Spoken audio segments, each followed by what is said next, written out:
แกงกะทิไก่ใส่ฟักทอง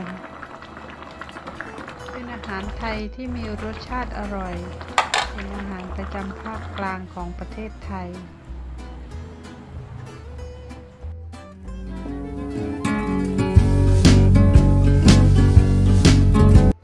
ส่วนประกอบด้วย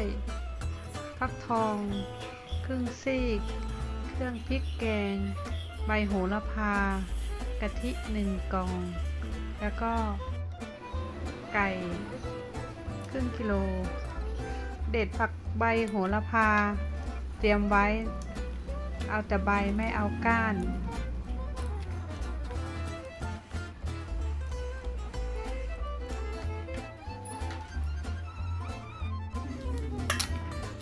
หั่นฟักทองเป็นชิ้นพอคำใหญ่เล็กตามชอบหั่นเอาเปลือกของฟักทองออกเราจะเอาแต่เนื้อฟักทอง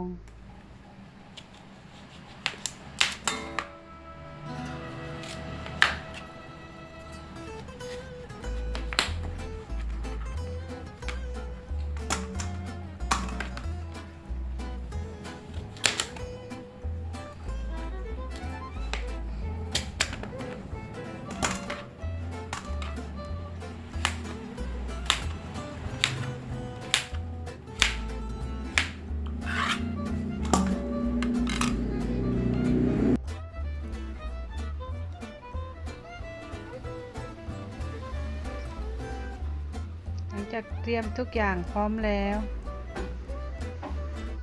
กระทะตั้งไฟพอร้อนใส่กะทิลงไป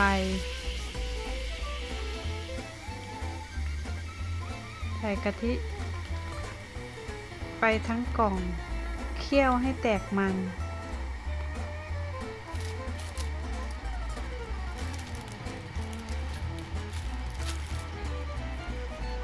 หลังจากนั้นใส่เครื่องพริกแกงลงไปคนให้เข้ากันใส่เครื่องปรุงใส่รสดีลงไปผงชูรสน้ำตาล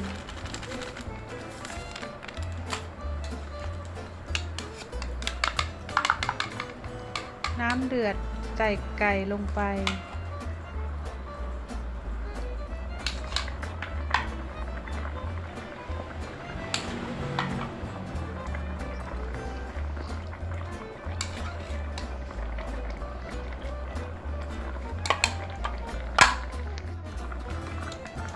หลังจากนั้นไก่เริ่มสุกใส่ฟักทองที่เราหั่นไว้ลงไป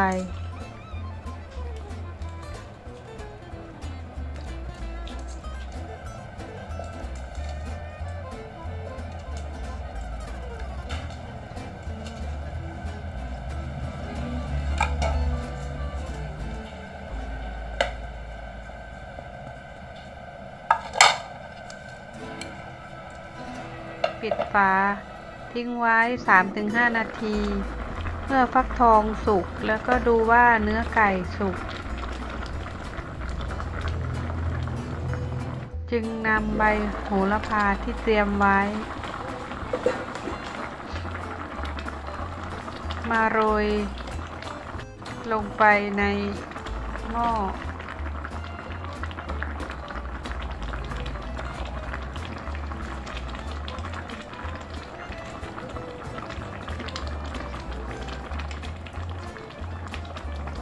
ใบโหระพาเฉาก็ปิดไฟยกลงตักเสิร์ฟได้รับประทานกับข้าวสวยร้อนๆอร่อยมากค่ะ